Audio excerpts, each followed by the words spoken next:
There are two primary ways of communicating with beings of higher consciousness.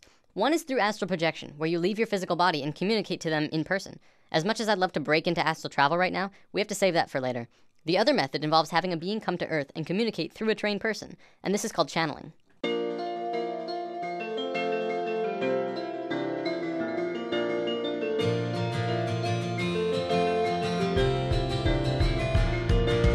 Channeling is a natural form of communication between humans and beings of higher consciousness, included but not limited to angelic beings, spirits of nature, non-physical entities, or even animals and pets. In a sense, it's basically when a human will turn him or herself into kind of like a phone for beings of higher consciousness and people to communicate. A channeler can choose who or what they want to channel. As long as the other party has an interest in communicating, the link is made and the channeling can begin. Now don't worry, there's no possession or anything harmful taking place here. The body is still under the complete control of the channeler. But the channeler and spirit are communicating through thought. Messages are communicated on levels of emotion and thought rather than spoken word. The channeler will then decipher what the spirit tells him into human language. Contrary to popular belief, entities do not generally use human languages because it is considered awkward and clumsy. The majority of this message is conveyed through an elegant series of sensory feelings. Let's talk about animal communication, because this is a form of channeling that you yourself can do. Channeling pets is one of the easiest forms of this art. Pets, of course, do not use human language, but they have a strong desire to communicate with humans. A small disclaimer, if you're planning on trying this, it's also helpful to charge your third eye chakra, as we talked about in lesson 2. It will assist with your mental connection to them. You'll want to practice on a family pet before taking a leap to anything else. A cat or dog who is familiar with you is the best choice to begin. Cats are a tad more difficult because they tend to pick and choose what they want to listen to. A family dog can be easier as they are pack animals and will be more apt to tune in to the leader of the pack, which is you. So let's go over some of the basic steps to do this. Start by taking your dog into a quiet room. Sit on the floor next to him, or if he's allowed on the couch or bed, have him sit next to you. Pet him in his favorite spot until he's settled in. Then start talking quietly to him in a loving tone. Find one short sentence or word and use it over and over. You could say, hey there sweetie, or okay buddy. Let's just call this your key phrase. When you've gone over your key phrase 10 times or so, close your eyes and be silent. Stop petting him and begin to form a picture in your mind of what you want him to know. You may have to practice visualizations if you haven't ever done this before. After the picture is formed and clear, float the image out of your forehead where your third eye is located and into your dog's head directly between the eyes. Once you've done this, speak the key phrase again one more time and float the image again into his head. Keep doing this until he either leaves to get up or puts his head on your lap. If he leaves, follow him and do it again. If you begin to get a reaction from him, like putting his head in your lap or something else, congratulations, you've just communicated with your dog. Cats are a bit more stubborn, so it'll depend on the cat you're trying to communicate with. The image you're visualizing to him may have to be their favorite cat treat or something that they really like. If they're especially loving snuggle cats, then that's all the better. Use the same directions with the dog though, and who knows, you could be talking with them in no time. If you have smaller animals like avians and reptiles, you have to remember that the animal has a smaller brain. The reception of pictures is apt to be slower and take longer. Remember, practice and patience is crucial to learning to do this. You'll probably start with minimal results, but if you're persistent, you will not only master the family pet chat, but other animals around you, like your friends' pets or pets in the car barking at you as you walk by and so on. One big question that everyone has around now, well, do they talk back? Yeah, they do. I communicate with my cat Toonie and he always tells me what he wants, whether it's food, water, or to go outside. I've actually read that horses are really good at communication as well. In an article I'll be posting in the comments of this video, a woman said that one time she had a horse specifically ask for a green apple, not a red one. Had to be green. Of course, she immediately got one and gave it to her, and they started communicating more. I know what you're probably thinking. Well, don't I have to be psychic to do this? Well, yes, but everyone is psychic, but most people don't really realize it. There's a gland in the brain called the pineal gland, which scientists have actually labeled the psychic gland. Through charging your third eye chakra, you begin to activate the pineal gland and your psychic connection can begin. Just remember to release the concept that you'll hear words and allow yourself to feel into your animal friend. So now we understand how to channel beings of lower consciousness, animals. For beings of higher consciousness, it's essentially the same thing, only reversed. In this scenario, we are like the animal and we are communicating with beings who know and understand far more than we do. There are a plethora of channelings on the web that you can find. Some are really helpful, enlightening, and perceptive, and others are, well, not. It's important that when you're listening to or reading channelings, that you use discernment with what you're listening to.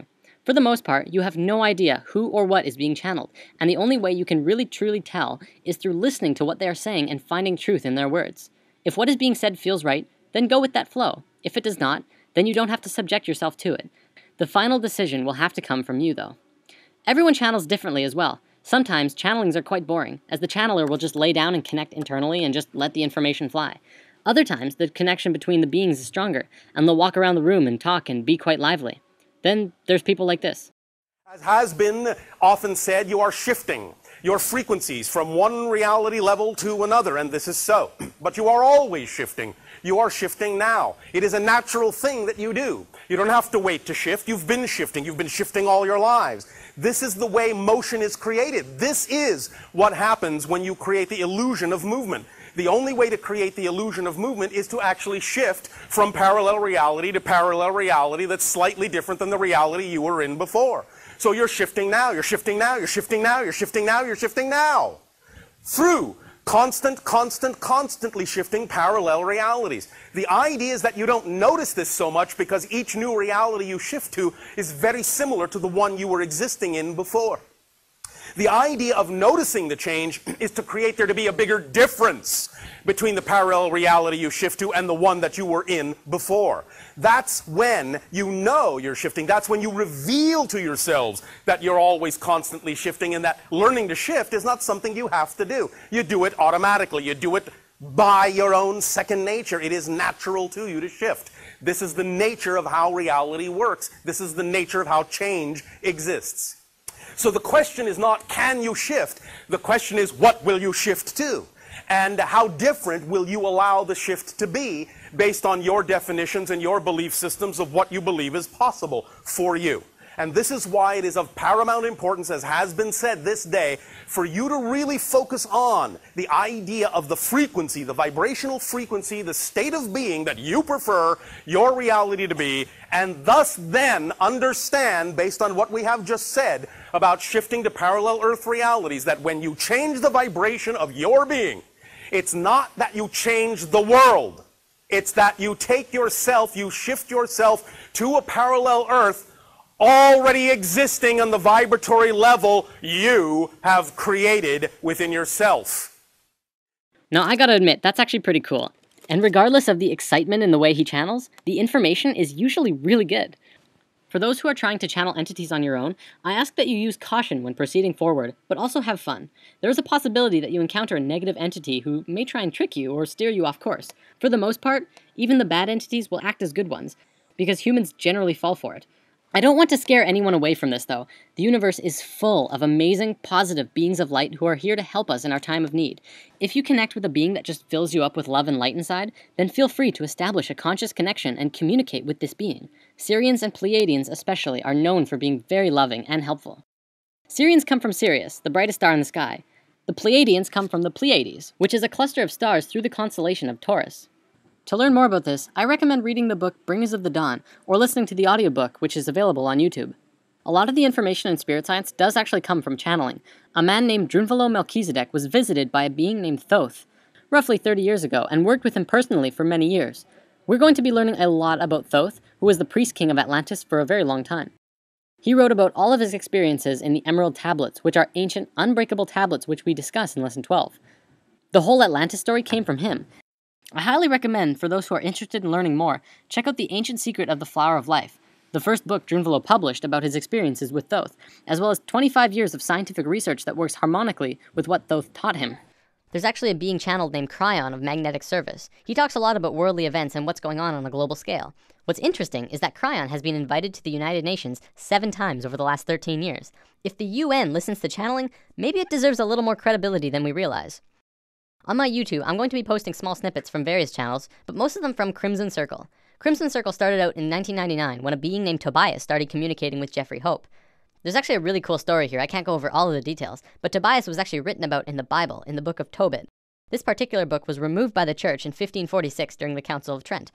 Tobias was written as one of the main characters in that book, and Jeffrey and him began communicating more. In 1999, Crimson Circle was formed, a group dedicated to communicating with Tobias and other spirits. Up until recently, it was mostly Tobias who was channeled by the Crimson Council. Tobias then said that he wanted to return to Earth and live another lifetime because he missed physical reality, and said his goodbyes. Today, Adamus St. Germain is channeled instead, and he's very lively. A little insight on Adamus: he is what you would call an Ascended Master. An Ascended Master is someone who underwent a process of spiritual transformation and moved into higher states of being beyond physical life. This will make way more sense in future lessons. Okay, I want to wrap up by going over a short list of definitions. During the channelings, you may hear some words that you're not familiar with. Amyo is absolute and pure trust in the self, the realization of the I am. Makyo are kind of like lies that you tell yourself, that take you away from the I am, like I'm not good enough or I can't do it yet. kind of like the opposite of Amyo. Ascension is the process of going from one lifetime to the next while staying in the same physical body. Kaldra, you may hear this one a lot actually.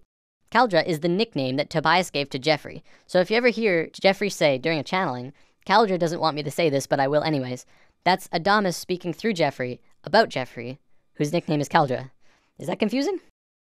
Shambra is the name that Adamus uses for the group of humans going through the awakening process. If you're watching the videos, you too are a Shambra. Shoud is a channeling, essentially. What you'll be watching are shouds, gatherings for communication with Adamus and other beings.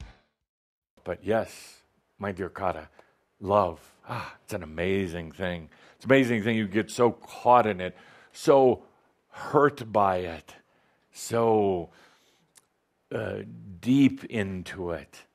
But for the most part, very, very few humans know what it's like to love themselves. They tolerate themselves. They have an awkward relationship with themselves, and they're still looking for love and still creating love with other people. But you know what's going to happen in this planet? I'm digressing, but I love to digress. What's going to happen on this planet is this planet has created love, shared love, and been in love. What happens next on this planet that's never been done anywhere else in all of creation is for the very beings who came here to start loving themselves. It's the next frontier. It's the next evolution. It's the next spiral, but a spiral that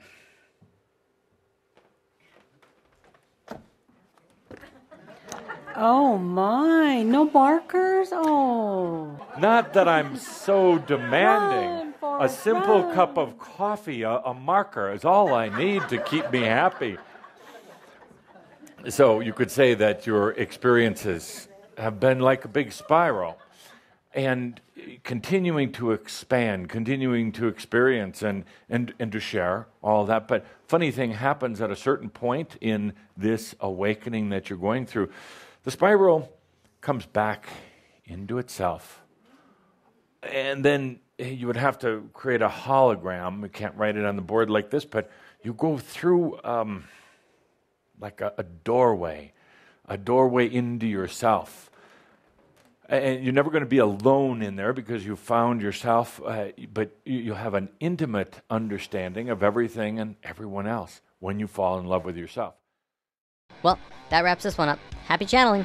Nothing like the sun to keep you from stumbling in the dark.